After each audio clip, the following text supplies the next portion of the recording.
అవకాశాన్ని ఇచ్చాడు. సువార్త చెప్పడానికి దేవుడు మాకు అవకాశం ఇచ్చాడు. సువార్త మీకు వినడానికి దేవుడు మీకు అవకాశం ఇచ్చాడు. ఇదే అనుకూల సమయము, మిక్కిలి దినము. రేపన్నది నీది కాదు, నాది కాదు. ఈ పొద్దు ఇంటిలా, రేపొద్దున మంటిల ప్రియులరా. ఎందుకంటే మన మానవ జీవితము నీటి మీద బుడగ లాంటిది, గాలిపటము లాంటిది. కనుక ఏ క్షణము మనము మరి ఈ భూమిని విడిచి వెళ్ళిపోతామో అది మనకే తెలియదు. మన ప్రాణంకి గ్యారంటీ లేదు. ఎందుకంటే మన ప్రాణంకి గ్యారెంటీ లేదు. ఈ భూమి మీద ఉన్న మానవుడు కనిపెట్టే కొన్ని వస్తువులకి గ్యారెంటీ ఉన్నాయి, కానీ మన యొక్క ప్రాణానికి గ్యారెంటీ లేదు. కాబట్టి గ్యారంటీ లేని ఈ జీవితానికి ప్రియులరా, మనము మానవులం కనుక ఈ పొద్దు ఇంట్లో, రేపొద్దు మంటలు కనుక మనం మనిషి జన్మతా పాపులము, కర్మతా పాపులము. అయితే మనం ఈ లోకమును విడిచిపెట్టి వెళ్ళిపోవాలా.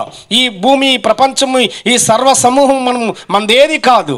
ఏదో ఒక దినం మనం వెళ్ళిపోవాలా. వెళ్ళిపోయిన తరువాత ప్రియులరా, మన శరీరం అయితే చనిపోతుందేమో కానీ ఆత్మకు చావు లేదు. ఆ ఆత్మ ఎక్కడి నుంచి వచ్చింది? దేవుని దగ్గర నుంచి వచ్చింది. తిరిగి దేవుని దగ్గరికి వెళ్ళిపోద్ది. కనుక ఆ ఆత్మ వెళుతున్న ఆత్మకు తీర్పు ఉందని దేవుడు ఈ లోకంలో మనం బ్రతికి ఉంటున్నప్పుడే చెప్పమని, ఈ వార్త చెప్పమని దేవుడు మాకు సెలవిచ్చాడు.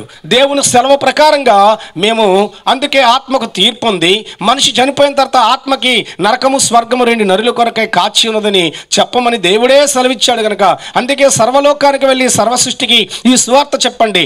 ఎవరు నమ్ముకుంటారో వారికి మోక్షం ఉంటుందని, నమ్మని వారికి నరకం ఉంటుందని చెప్పి రమ్మన్నారు. కనుక అందుకే చెప్పి వెళ్ళడానికి వచ్చాం. అంతేగాని మీకంటే మేము చాలా తెలివైన వాళ్ళమని, గొప్ప వాళ్ళమని, ఏదో లేదా మీ దగ్గర ఏదో తీసుకోవడానికి కానీ అయితే మేము రాలేదు పిల్లరా. ప్రభువైన యేసుక్రీస్తు 2023-24 సంవత్సరాల క్రితంగా ఈ భూమి మీదకి ప్రపంచానికి నడిబొడ్డి అయిన పాలస్తీనా దేశంలో బెత్లెహేమ్ అనే చిన్న కుగ్రామంలో పెండ్లి కాని ఒక స్త్రీ కన్యక గర్భాన జన్మించి ఆయన ఈ భూమి మీద 33.5 సంవత్సరాలు జీవించి గుంటువారి కాళ్ళు, గుడ్డివారికి చూపు, మూగవారు మాట్లాట, చెవుడు గల వారికి వినికిడ, చాందరోగులను స్వస్థపరిచి దయ్యాలను వెళ్ళగొట్టి ఆయన మన పాపముల కోసం కల్వరి శిలువలో రక్తము కార్చి ప్రాణం పెట్టి చనిపోయి తిరిగి లేచాడు. తిరిగి లేచి ఆయన వెళ్తూ ఈ మాట చెప్పమన్నాడు. కనుక అందుకే మేము చెప్పడానికి వచ్చాం ప్రియులారా.